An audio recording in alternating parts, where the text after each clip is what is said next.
ये वीडियो लद्दाख से सामने आया है, जहां जांबाज हिंदुस्तानी चरवाहे चीनी सैनिकों से बहादुरी से भिड़ गए।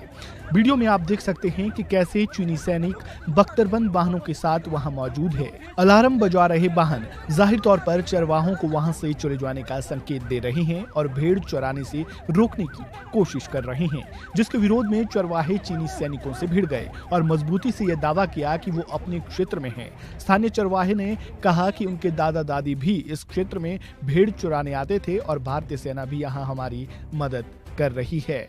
मेरा नाम रशीद अमजद है।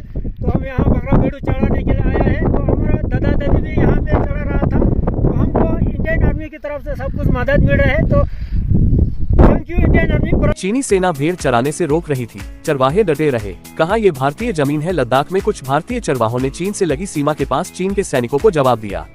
ये चरवाहे इस इलाके में भेड़ चराने आए थे। चीनी सैनिकों ने इन्हें रोका, जिसके बाद चरवाहों ने कहा कि हम भारतीय जमीन पर खड़े हैं। ये घटना इस महीने की शुरुआत की बताई जा रही है। 2020 में हुए गलवान विवाद के बाद से स्थानीय चरवाहे इस इलाके में अपने मवेशियों को चराने नहीं लाते। गलवान विवाद के बाद से ये पहली बार है जब चरवाहों ने इस इलाके को अपना बताया और चीनी सैनिकों को यहाँ से जाने को कहा। इस बातचीत का वीडियो सामने आया है। पूर्वी लद्दाख के चुशुल से पार्षद कोनचोक स्टेंजिन ने सोशल मीडिया पर ये वीडियो शेयर किया। उन्होंने लिखा कि देखिए किस तरह से हमारे स्थानीय लोगों ने चीन की सेना के सामने अपनी बहादुरी दिखाते हुए दावा किया कि जिस इलाके में उन्हें दाखिल होने से रोक रहे हैं वह हमारे बंजारों की ही चरागाह भूमि। उन्होंने आगे कहा कि चीन की सेना हमारे बंजारों को उनकी ही भूमि पर मवेशियों को चराने से रोक रही थी।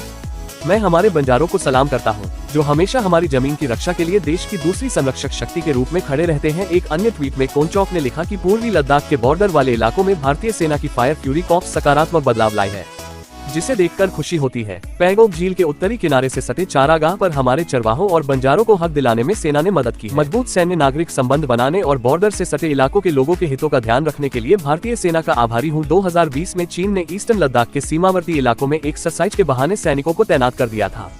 इसके बाद इस इलाके में कई जगहों पर चीनी सैनिकों ने घुसपैठ की। इसके जवाब में भारतीय सेना ने भी इस इलाके में बड़ी संख्या में अपने सैनिकों की तैनाती कर दी थी। हालात इतने खराब हो गए थे कि 4 दशक से ज्यादा वक्त के बाद लैक पर गोलियां चली। इसी दौरान 15 जून को गलवान घाटी में चीनी सेना के साथ हुई झड़प में 20 भारतीय सैनिक शहीद हो गए थे। लद्दाख के उपराज्यपाल ब्रिगेडियर रिटायर्ड डी मिश्रा ने 11 सितंबर को कहा कि चीन ने भारत की 1 वर्ग इंच जमीन पर भी कब्जा नहीं किया है। साल 1962 भारत चीन युद्ध में जो कुछ भी हुआ उस पर बात करने से कोई फायदा नहीं। आज सीमा की आखिरी इंच जमीन भी हमारे कब्जे में है। भगवान न करे अगर हालात बिगड़े तो सेना के जवान मुंहतोड़ जवाब देने के लिए तैयार हैं। मार्च 2023 में भारतीय सेना की कुछ तस्वीरें भी सामने आई थी, जिसमें सैनिक गलवान इलाके में क्रिकेट और आइस हॉकी खेल रहे थे। सेना के जवान गलवान घाटी और आसपास के इलाकों में घोड़ों से पेट्रोलिंग कर रहे थे। भारतीय सेना ने इन जगहों के नाम नहीं बताए थे, लेकिन कई मीडिया रिपोर्ट्स में कहा गया कि यह वही जगह है जहां 15-16 जून 2020 की रात में भारत चीन के सैनिकों के बीच झड़प हुई। के दादा दादी भी इस क्षेत्र में भेड़ चुराने आते थे और भारतीय सेना भी यहाँ हमारी मदद कर रही है। मेरा नाम रशीद अमजद है। तो हम यहाँ बकरा भेड़ चढ़ाने के लिए आया है। तो हमारा दादा दादी भी यहाँ पे चढ़ा रहा था। तो हमको इंडियन आर्मी की तरफ से सब कुछ मदद मिल रहा है। तो thank you Indian army. Territory से बाहर जाके हम जाते नहीं है। वो हमेशा हमारे एरिया को हम एरिया में आ जाना और तंग करना ये टोटली इलीगल है। परसेप्शन की लड़ाई बेशक होगा, लेकिन ये चीजें जो है बिल्कुल गलत कर रहे हैं। और कल का जो वीडियो जो वायरल हो रहा है इसमें क्लियरली आप देख रहे हैं। और हम अपने नोमैड्स को जो है अपने टेरिटरी के बहुत ही सेंसिटिव होते हैं। हम इसलिए कर पाते हैं क्योंकि इंडियन आर्मी हमारे साथ है, बाकी फोर्सेस हमारे पीछे होते हैं, तब जाके लोकल जो है लड़ने के लिए भी तैयार हो जाते हैं। कल आपने उस वीडियो में देख ही रहा होगा कि लोकल जो है पत्थर फेंक रहे हैं पीएलए के ऊपर। तो ये हिम्मत कहाँ से आते हैं? इसके पीछे हमारे आर्मी पीछे होते हैं, तब जाके हम कर पाते हैं। एक बड़ी खबर ये है कि फ्रांस और इंडिया के बीच एक ऐसा स्पेस पैक्ट साइन हुआ है जिसने चाइना को हिला कर रख दिया है, और चाइना इसीलिए इतना डेस्परेट है। मैंने आपको कल एक खबर ये दी थी जिस पर हमने प्रोग्राम किया कि चाइना का ये कहना है कि एक नए सिरे से फ्रांस के साथ हम दोबारा से अपने जो है वो शुरुआत करते हैं और साइन करते हैं, टेक्नोलॉजी में भी बहुत सारे मंसूबे करते हैं। बल्कि एक बड़ी वजह उसमें ये है कि फ्रांस और इंडिया के बीच एक स्पेस पैक्ट हुआ है और वो अनप्रेसिडेंटेड स्पेस पैक्ट है, ये बात है। और इस वजह से इसने चाइना को इतना खौफजदा कर दिया है। जरा ये देख लेते हैं कि ये जो हम स्पेस पैक्ट की बात करें ये क्या है। आपको पता है कि फ्रांस और इंडिया के बीच जो स्पेस पैक्ट हुआ है ये इसमें the two countries could soon launch military satellites.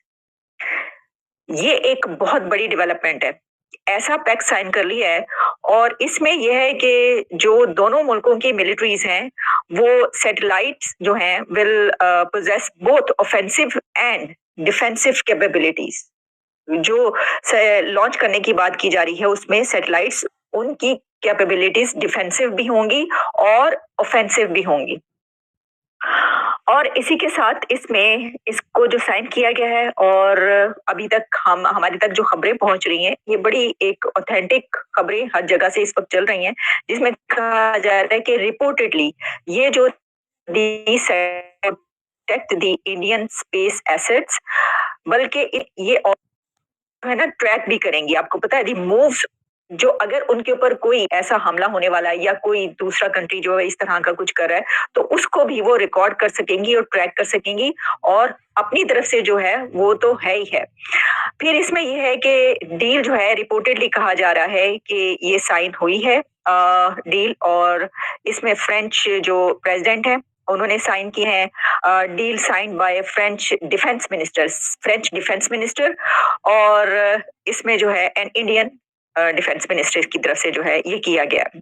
अब ये डिफेंस पैक्ट जो है जिसको के स्पेस पैक्ट, बल्कि यहाँ तक मैंने देखा कि इसको India France secret space pact कहा जा रहा है। वो इसलिए कि इसके ऊपर बात अभी तक कोई करता हुआ, यानी कि कोई अथॉरिटीज की तरफ से ये कहे कि हाँ ये हुआ, वो इसलिए कि ये इतना बड़ा एक पैक्ट है और दोनों कंट्रीज के बीच ये इतनी गहरी टाइज हैं, और जो चाइना है उसके लिए, और ना सिर्फ चाइना बल्कि दोनों कंट्रीज के जो ओपोनेंट्स हैं उनके लिए ये एक बहुत बड़ा धचका है कि इन दो कंट्रीज ने ये वाला पैक्ट साइन किया है। फिर ये भी है कि इसमें और भी बहुत सारी चीजें जो मैं आपको बताती हूँ रिस्पेक्ट में क्या क्या है। India and France have signed an ambitious unprecedented defence space agreement that could see the two countries launch military satellites with both offensive and offensive capabilities. और इसमें ये भी कि इससे पहले भी क्योंकि इंडिया और जो फ्रांस